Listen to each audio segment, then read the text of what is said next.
My former best friend manipulated me into being his groomsman by lying about family drama, then orchestrated an elaborate plan to embarrass me in front of our entire friend group. I finally walked out. I just got back from what was supposed to be a bachelor party weekend and I'm sitting here at 3 a.m. wondering what the hell just happened. My phone has been buzzing nonstop with messages from people calling me selfish and a terrible friend. I need to get this off my chest because I'm starting to question if I'm losing my mind. My best friend Samuel, 29M, and I, 28M, have been close since high school. We went to different colleges but stayed in touch, and when I moved to Portland for work 3 years ago, we still talked regularly. Samuel stayed in our hometown of Springfield, Illinois, working at his dad's construction company. He got engaged to his girlfriend Monica, 27F, last summer, and I was genuinely happy for them. Here's where things get weird. Samuel's wedding was planned for this past Saturday. 2 weeks ago, on a Tuesday night, he called me sounding panicked. His brother Derek, 31M, who was supposed to be his best man, had apparently gotten into some legal trouble. Samuel didn't give me many details, just said Derek couldn't be in the wedding anymore and asked if I could step in as best man. I was honored, obviously. Samuel and I had been through a lot together in high school. We played on the same baseball team, hung out every weekend, and he was there for me when my parents divorced senior year. When I moved to Portland, we promised to stay close, and we did for the most part. Sure, we didn't talk as much as we used to, but I thought our friendship was solid. I told Samuel I'd be happy to do it. I had already requested time off for his wedding since I'd been planning to attend anyway. My flight was booked, and I had arranged to stay with my parents for the weekend. Samuel seemed relieved and thanked me about 10 times. The next day, Samuel sent me a text with a massive list of things I needed to do. I'm talking about a full itinerary for the next 2 weeks. There was a rehearsal dinner to help plan, a bachelor party to organize, 3 different pre-wedding events to attend, and something called a groomsman's luncheon that I'd never heard of before. I stared at my phone for a good 10 minutes. Samuel knew I lived in Portland. He knew I had a job that required me to be in the office most days. My boss is pretty strict about remote work, and I'd already used up most of my vacation days for the year just to attend the wedding. I called Samuel back and explained that I couldn't make it to most of these events. I told him I could fly in Thursday night for the rehearsal dinner and bachelor party, then stay through Sunday for the wedding and recovery. That seemed reasonable to me. Samuel got quiet on the phone. Then he said something that still bothers me. He said, "I thought you'd be more committed to this. Derek would have done all of this without complaining." I reminded him that Derek lived 20 minutes away from him, not across the country. Samuel's response was that I could work remotely for a couple weeks and stay at his place. He said Monica wouldn't mind. This is where I should mention that Samuel and Monica live in a tiny 1-bedroom apartment above a pizza shop. There's barely room for the 2 of them, let alone a third person. I've stayed there before, and I spent the night on their couch, which is about as comfortable as sleeping on a park bench. I told Samuel I couldn't take 2 weeks off work on such short notice. He said I was being selfish and that this was the most important day of his life. The conversation ended with him hanging up on me. For the next week, I got texts from him every day. Some were angry, some were pleading. He kept saying I was letting him down and that Derek would never have acted this way. I started to feel like I was the worst friend in the world. Monica started texting me too. She said I was causing Samuel a lot of stress and that maybe I should reconsider being in the wedding if I couldn't be there for him. She suggested I just attend as a regular guest instead. I didn't want to back out, so I stuck to my original plan. I booked a flight for Thursday evening and planned to stay until Sunday morning. I thought that would be enough. Thursday night, I landed in Springfield and drove straight to Samuel's apartment. The bachelor party was supposed to start at 8 p.m. at a local bar. When I got there, Samuel barely acknowledged me. He was cold and distant, completely different from the grateful friend who had called me 2 weeks earlier. The bachelor party was strange. There were 8 guys there, including me. I knew most of them from high school, but I hadn't seen some of them in years. Within the first hour, it became clear that they had all been hanging out regularly without me. They had inside jokes I didn't understand and kept talking about events I hadn't been invited to. I tried to join in the conversation, but I kept getting looks like I was an outsider. One guy, Marcus, 29M, who I remembered being pretty friendly in high school, kept making comments about how I'd become too good for my hometown friends since moving to the big city. Samuel didn't defend me. He just sat there drinking beer and barely spoke to me all night. Around midnight, things got worse. Marcus started telling stories about me from high school that weren't exactly flattering. He brought up the time I got caught cheating on a history test in senior year, something I thought everyone had forgotten about. Then he mentioned how I dated Sarah Chen, 28F, for 3 months and then dropped her right before prom to go with someone else. These weren't friendly reminiscing stories. Marcus was telling them in a way that made me look like a jerk. The other guys were laughing, and Samuel was just sitting there with this smirk on his face.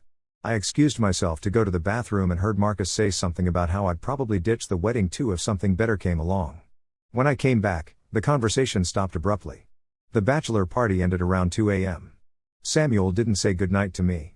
He just left with Marcus and 2 other guys, leaving me to find my own way back to my rental car. Friday was the rehearsal. I showed up at the church at 4 p.m. as instructed.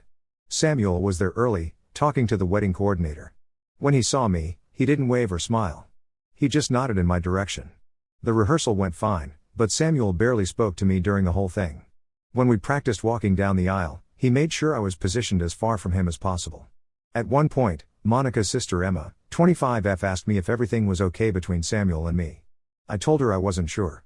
After the rehearsal, we all went to dinner at a local restaurant. Samuel's parents hosted it, and they were nice to me, but I could tell something was off. Samuel's mom kept giving me these confused looks, like she wasn't sure why I was there. During dinner, Samuel made a speech thanking everyone for being there. He mentioned every groomsman by name and talked about their friendship and loyalty. When he got to me, he just said, "And thanks to Mike for making it." That was it. No mention of our friendship, no acknowledgement of the fact that I'd flown across the country to be there. After dinner, Samuel's dad pulled me aside. He said he was glad I could make it but seemed surprised that I was the best man. He said he thought Derek was doing it. When I explained what Samuel had told me about Derek's legal troubles, his dad looked confused. He said Derek had been at their house for dinner just 2 days ago and seemed fine. That night, I stayed at my parents' house instead of Samuel's apartment.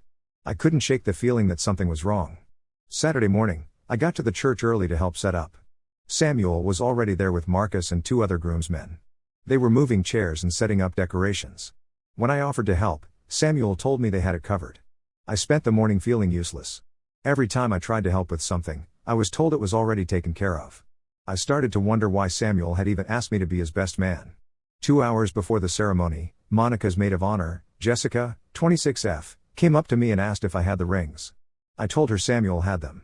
She looked confused and said Samuel had told her I was in charge of the rings. I found Samuel in the back room getting ready. When I asked him about the rings, he looked at me like I was an idiot. He said he'd given them to me the night before at dinner. I told him that never happened. He started raising his voice, saying I was being irresponsible and that this was exactly why Derek should have been his best man. Marcus jumped in and said I was obviously too distracted to handle the responsibility. Samuel looked at me and said maybe I should just sit in the audience instead of standing up there with him. That's when I snapped. I told Samuel that I'd flown across the country to be there for him, that I'd rearranged my schedule and spent my own money to be his best man, and that I didn't deserve to be treated like garbage. Samuel's response was to tell me that I'd been a terrible friend ever since I moved away. He said I never called, never visited, and never made an effort to stay in touch. He said asking me to be his best man was a mistake and that I should just leave. I looked around the room at the other groomsmen, hoping someone would say something in my defense. Nobody did. Marcus was actually nodding along with Samuel's words. I left the church and drove straight to the airport. I managed to get on a standby flight back to Portland that evening. I didn't go to the wedding. My phone started buzzing during the flight. Text messages from Samuel, Monica, and several other people calling me selfish and saying I'd ruined Samuel's wedding day. My mom called me when I landed, saying she'd heard from Samuel's parents that I'd stormed out of the wedding. I've been home for 3 days now, and the messages haven't stopped. People from high school that I haven't talked to in years are messaging me on social media, saying I'm a terrible person for abandoning my best friend on his wedding day. Samuel posted something on Facebook about how disappointed he was in people who claim to be friends but don't show up when it matters. He didn't mention me by name, but everyone knows who he's talking about. I keep going back and forth on whether I did the right thing. Part of me thinks I should have just sucked it up and dealt with Samuel's attitude for one more day. But another part of me feels like I was set up to fail from the beginning. The thing that bothers me most is that Samuel accused me of being a bad friend, but he's the one who barely kept in touch after I moved. He never visited me in Portland, even though I invited him multiple times. He never called just to catch up. Our friendship had become pretty one-sided, but I didn't realize it until now. I don't know what to do. I've lost my best friend and apparently half the people I went to high school with think I'm a terrible person. Maybe I am. Maybe I should have just stayed and endured Samuel's treatment for the sake of his wedding day. But I can't stop thinking about how Derek supposedly had legal troubles but was fine enough to have dinner with Samuel's parents 2 days before the wedding. Something about this whole situation doesn't add up, and I'm starting to wonder if there's more to the story than Samuel told me. Update 1: I wasn't planning on updating this, but so much has happened in the past 3 weeks that I need to get it out somewhere. The situation with Samuel has gotten much worse, and I've learned some things that have completely changed my perspective on everything. First, let me address some of the comments from my original post. A lot of people suggested I reach out to Derek to find out what really happened with his legal troubles. I was hesitant at first because Derek and I were never particularly close, but I finally decided to send him a message on Facebook. Derek responded within a few hours, and what he told me was eye-opening. There were no legal troubles. Derek said he and Samuel had gotten into an argument about the wedding planning process about a month before the wedding. Specifically, Derek had expressed concerns about how much money Samuel was spending on the wedding and had suggested they scale things back. Samuel apparently didn't take this well and accused Derek of not supporting his marriage. Derek said their argument escalated, and Samuel told him he didn't want someone who couldn't be supportive as his best man. Derek said he was hurt but figured Samuel would cool down and apologize. That never happened. Instead, Samuel apparently told everyone that Derek had backed out due to legal troubles. Derek said he found out about this lie when their cousin mentioned it at a family gathering. He confronted Samuel about it, and Samuel doubled down, saying Derek was trying to sabotage his wedding. Derek showed me screenshots of their text conversation from that confrontation. Samuel's messages were nasty. He called Derek jealous and said he was glad to have me as his best man instead because at least I wouldn't try to ruin his special day. Learning this made me realize that Samuel had lied to me from the very beginning. He didn't ask me to be his best man because he thought I was a good friend. He asked me because he thought I'd be easier to manipulate than Derek. But that's not even the worst part. Derek told me something else that made my stomach drop. He said Samuel had been talking about me behind my back for months before the wedding. Apparently, Samuel had been telling people that I thought I was better than everyone else since moving to Portland and that I'd become arrogant and self-centered. Derek said Samuel had specifically mentioned that he was planning to teach me a lesson about loyalty during the wedding weekend. Derek thought Samuel was just venting and didn't realize how serious he was. This explained so much about the bachelor party and the way the other groomsmen treated me. They'd been primed to dislike me before I even arrived. I asked Derek why he hadn't warned me, and he said he didn't think Samuel would actually go through with anything. He thought Samuel would come to his senses and treat me decently during the wedding weekend. After talking to Derek, I decided to reach out to a few other people who had been at the bachelor party to see what they knew. I started with Tom, 28M, who I'd been closest to in high school after Samuel. Tom was reluctant to talk at first, but eventually he admitted that Samuel had told all the groomsmen that I'd been acting like a prima donna about the wedding planning. Samuel had specifically told them that I'd refused to help with most of the preparations and had complained about having to travel for the wedding. Tom said the guys had already decided I was being a bad friend before I even showed up. That's why Marcus had been so hostile during the bachelor party. They thought they were defending Samuel from someone who didn't care about him. I asked Tom about the ring situation, and he confirmed what I'd suspected. Samuel had never given me the rings. Tom said Samuel had kept them the whole time and had only pretended to give them to me to create drama in front of the other groomsmen. Tom seemed genuinely surprised when I told him the truth about what had happened. He said Samuel had made it sound like I'd been difficult and demanding throughout the entire process. The more I learned, the angrier I got. Samuel had orchestrated the entire thing to make me look bad. He'd lied to Derek, lied to me, and manipulated all of our mutual friends into thinking I was the problem. I decided to confront Samuel directly. I called him on a Tuesday evening about 2 weeks after our conversation with Derek. Samuel answered but immediately started yelling at me, saying I had a lot of nerve calling him after what I'd done. I told him I knew the truth about Derek and the rings and everything else. Samuel went quiet for a moment, then said I was making things up and that Derek was lying to get back at him. I asked Samuel why he'd asked me to be his best man if he really thought I was such a terrible friend. He said he'd been trying to give me a chance to prove myself, but I'd failed just like he'd expected. The conversation ended with Samuel telling me that our friendship was over and that I'd better not try to contact him again. I thought that would be the end of it, but Samuel wasn't done with me yet. A few days after our phone call, I started getting messages from people I hadn't talked to in years. They were all saying similar things about how disappointed they were in me and how I'd shown my true colors. I realized Samuel was actively reaching out to people from high school and telling them his version of events. He was painting me as someone who'd abandoned him on the most important day of his life. My mom called me that weekend and said she'd been getting calls from people in town asking about me. Samuel's mom had apparently called her to express her disappointment in how I'd handled things. I told my mom everything I'd learned from Derek and the others. She was quiet for a long time, then said she'd always thought Samuel seemed a little too intense but had assumed it was just wedding stress. My mom said she would set the record straight with Samuel's mom and anyone else who asked. She was angry that Samuel had dragged her into his drama. The social media harassment continued for another week.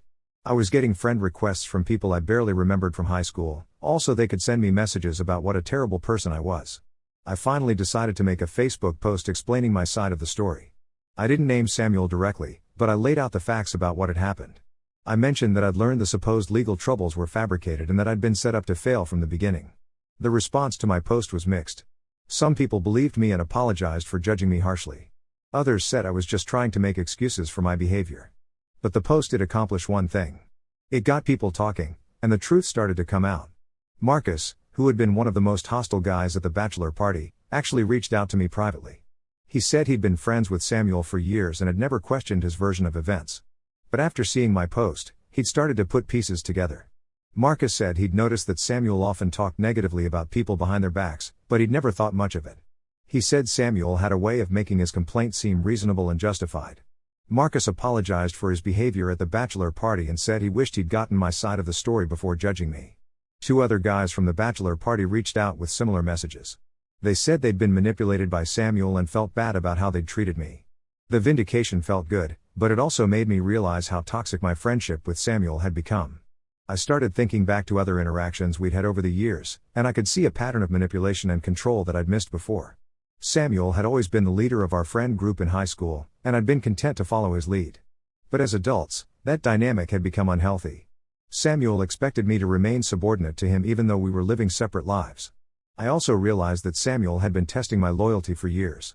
He'd make little comments about how I'd changed since moving away or how I didn't make enough effort to stay in touch. I'd always felt guilty and tried harder to be a good friend, but it was never enough. The wedding situation was just the culmination of years of manipulation. Samuel had created an impossible situation where I was guaranteed to fail, then used my failure to justify ending our friendship. I've been in Portland for 3 years now, and I've made new friends here. They're people who accept me as I am and don't expect me to prove my loyalty through elaborate tests. The contrast with Samuel's behavior is stark. I'm not planning to reach out to Samuel again. I've said what I needed to say, and I'm done with his games. Some friendships aren't meant to last, and I'm starting to think this one should have ended years ago. The hardest part is letting go of the history we shared. Samuel and I had some great times in high school, and those memories are still important to me. But I can't let nostalgia trap me in a toxic relationship. I'm focusing on moving forward and building healthier relationships with people who actually care about me. Update 2: I thought I was done with this whole situation, but Samuel has managed to drag me back into his drama in a way I never expected. What started as a ruined friendship has turned into something much more serious, and I'm honestly not sure how to handle it. About a month after my last update, I got a call from my mom. She sounded upset and said she needed to tell me something about Samuel. Apparently, Samuel had been calling her regularly since the wedding, asking about me and my life in Portland.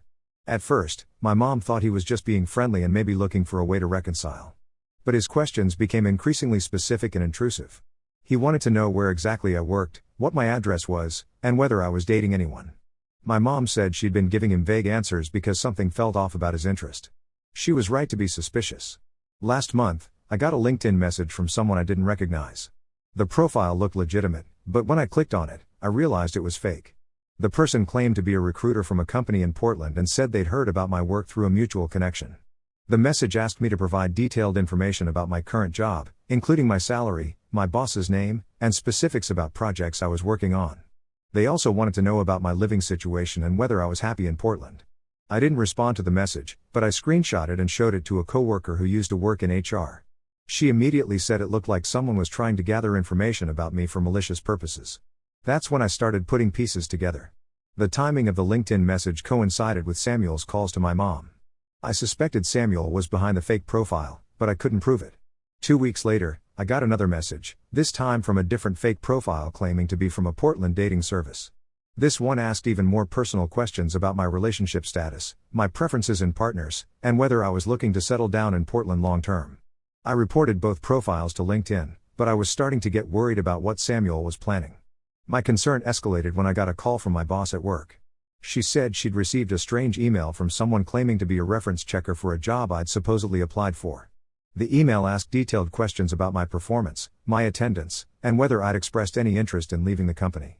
My boss said she'd responded that she wasn't aware of me applying for any jobs and that all reference requests should go through HR. But she wanted to check with me to make sure I wasn't job hunting without telling anyone. I explained the situation with Samuel to my boss, and she was understanding but concerned. She said she'd alert HR about the possibility of someone trying to gather information about me inappropriately. That same week, I got a call from my landlord. She said someone had called her claiming to be from a credit monitoring service and asking about my rent payment history and whether I was a good tenant. My landlord had hung up on them, but she wanted to let me know about the call. I was starting to feel like Samuel was trying to build a complete profile of my life in Portland. But I still couldn't figure out why. The answer came when I got a call from Derek. He said Samuel had reached out to him and tried to get him to help with what he called a project to prove I wasn't as successful as I claimed to be. According to Derek, Samuel was convinced that I was lying about my life in Portland and that I was actually struggling but too proud to admit it. Samuel wanted Derek to help him gather evidence that I was unhappy, financially insecure, or professionally unsuccessful. Derek said Samuel's plan was to expose me as a fraud to everyone from high school. Samuel apparently believed that proving I wasn't doing as well as I claimed would vindicate his treatment of me during the wedding. Derek had refused to help, but Samuel had apparently found other ways to gather information about me. Derek said Samuel had been obsessing over me for months and had become convinced that our entire friendship had been built on lies. I was shocked by the level of effort Samuel was putting into investigating my life. It went way beyond normal post-breakup curiosity and into stalking territory. I decided to take action. I called the police in Springfield and explained the situation. The officer I spoke with said that while Samuel's behavior was concerning, it didn't necessarily constitute a crime unless he was directly threatening me or using the information to harm me. The officer suggested I document everything and consider getting a restraining order if Samuel's behavior escalated further. I also reached out to a lawyer friend in Portland who specializes in privacy law. She said Samuel's use of fake profiles and impersonation to gather information about me could potentially be illegal, but it would be difficult to prove without more evidence. She advised me to take screenshots of everything, save all the messages, and keep a detailed log of incidents. She also suggested I notify my employer's legal department about the situation. The most disturbing part came when I talked to my mom again. She said Samuel had escalated his calls to her and was now asking her to help him prove that I was lying about my success in Portland. Samuel had told my mom that he was worried about me and thought I might be in trouble but too proud to ask for help. He'd convinced her that his investigation was coming from a place of concern rather than malice. My mom said she'd started to believe Samuel until she talked to me and realized what was really happening. She was angry that Samuel had manipulated her into giving him information about me. I asked my mom to stop taking Samuel's calls and to tell him she didn't want to be involved in his project. She agreed, but she was worried about what Samuel might do next. My concerns were justified. A week after my mom cut off contact with Samuel, I got a call from my dad. He said someone had called his office claiming to be from the IRS and asking about my financial situation and whether I'd ever asked my parents for money. My dad works for a small accounting firm, and he knows enough about real IRS procedures to recognize a scam. He'd immediately hung up and reported the call to the actual IRS. But the fact that someone was now impersonating federal agents to get information about me was terrifying. I called the lawyer again, and she said this escalation crossed into potentially federal territory. I filed a police report in Portland and provided all the documentation I'd gathered. The detective assigned to my case said they'd look into it, but warned me that these types of cases were difficult to prosecute without catching the perpetrator in the act. The detective also suggested I consider changing my phone number and being more careful about my online presence. I started looking at my social media profiles and realized I'd been sharing more information about my life than I should have. I made all my accounts private and removed any posts that included specific details about my work or living situation. I also reached out to everyone I knew from high school who might be in contact with Samuel. I wanted to warn them about his behavior and ask them not to share any information about me with him. Most people were supportive and promised to be careful. But a few people seemed skeptical of my story and suggested I might be overreacting to Samuel's concern for my well-being. This reaction made me realize that Samuel was probably presenting his investigation as coming from a place of friendship and concern. People who didn't know the full story might see his behavior as caring rather than stalking. I decided to reach out to Monica to see if she knew what Samuel was doing. I sent her a message explaining the situation and asking if she could talk to Samuel about his behavior. Monica's response was shocking. She said she'd been wondering why Samuel was spending so much time on his computer lately and making secretive phone calls. She'd asked him about it, and he'd told her he was working on a surprise for an old friend. Monica said she'd thought Samuel was planning something nice for me to make up for the wedding disaster. She had no idea he was actually investigating me. She promised to talk to Samuel about his behavior, but she also said she was concerned about how obsessed he'd become with me. She said Samuel talked about me constantly and seemed unable to move on from our friendship ending. Monica said she'd try to get Samuel to stop, but she wasn't sure if he'd listen to her. She suggested I might need to take more serious legal action if his behavior continued. I'm now waiting to see if Samuel will back off or if I'll need to pursue a restraining order. The whole situation has made me realize how dangerous it can be when someone becomes fixated on proving they were right about you. I've been living in Portland for 3 years and built a good life here. I shouldn't have to constantly look over my shoulder because my former best friend can't accept that our friendship ended. The saddest part is that if Samuel had just apologized for his behavior at the wedding, we might have been able to work things out. Instead, he's turned a broken friendship into something that might require legal intervention. I'm hoping Monica can talk some sense into him, but I'm prepared to take whatever steps are necessary to protect myself if she can't. Update 3: I'm writing this final update because the situation with Samuel has finally come to a resolution, though not in the way I expected. What started as a friendship dispute has ended with legal consequences that I never wanted but felt forced to pursue. 3 weeks after my last update, Monica reached out to me with some disturbing news. She said she'd tried to talk to Samuel about his behavior, but instead of backing off, he'd become more secretive and obsessive. Monica told me she'd found Samuel's laptop open one day and discovered that he'd been maintaining detailed files about me. He had screenshots of my social media posts going back years, information about my job and salary that he'd somehow obtained, and even photos of my apartment building that he'd apparently found online. What scared Monica the most was that Samuel had started talking about visiting Portland to confront me in person. He'd been researching flights and hotels and had even mapped out the route from the airport to my workplace. Monica said she'd tried to talk him out of it, but Samuel had accused her of taking my side. Their relationship had become strained because of his obsession with me. She begged me to take legal action before Samuel actually showed up in Portland. She was worried about what he might do if he confronted me face to face. I took Monica's advice and filed for a restraining order. The process was more complicated than I expected because Samuel and I lived in different states, but the lawyer I'd consulted helped me navigate the legal requirements. I had to provide detailed documentation of Samuel's behavior, including the fake LinkedIn profiles, the calls to my mom and boss, and the impersonation of federal agents.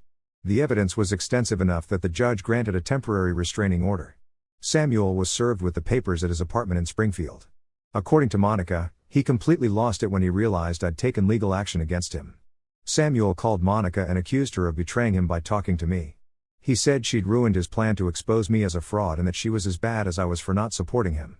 Monica said the conversation was the final straw for her. She told Samuel their relationship was over and that she was moving out of their apartment.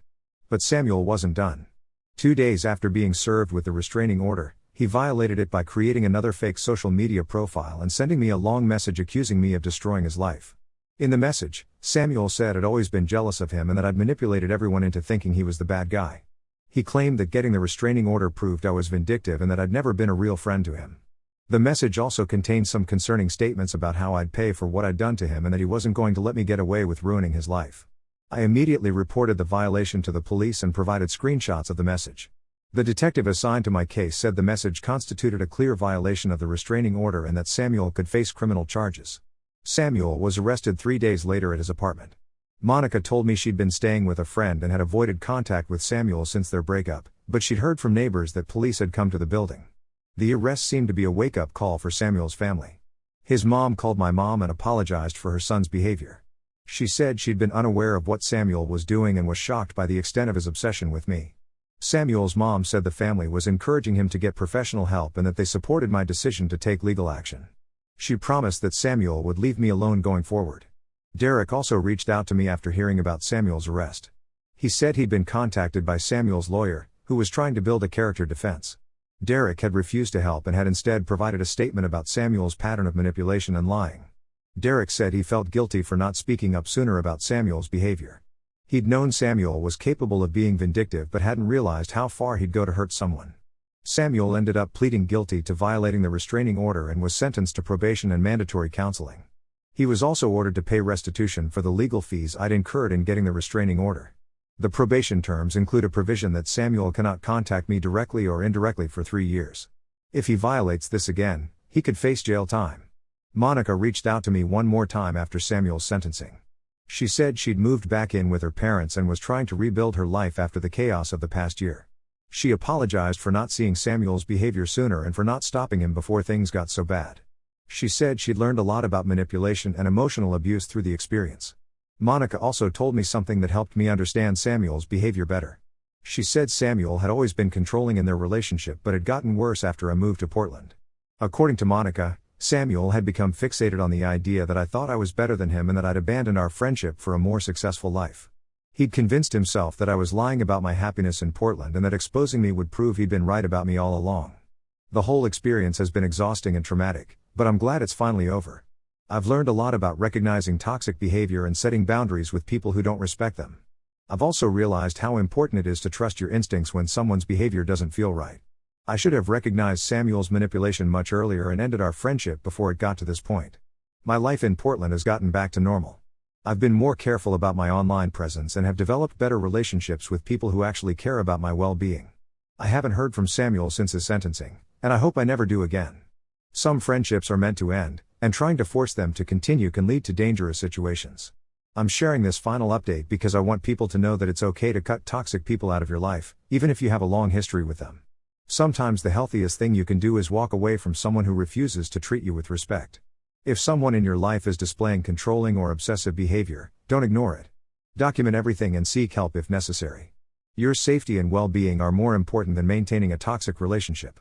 I'm grateful for all the support I received from people on Reddit who encouraged me to take Samuel's behavior seriously. Without that validation, I might have continued to second-guess myself and allow the situation to escalate even further. Looking back, I can see that Samuel's behavior during the wedding weekend was just the tip of the iceberg. The real problem was his inability to accept that people can grow and change without it being a personal attack on him. I hope Samuel gets the help he needs through his court-ordered counseling, but that's not my responsibility anymore. I've done everything I can to protect myself, and now I'm focused on moving forward with my life. To anyone dealing with a similar situation, please don't hesitate to seek help.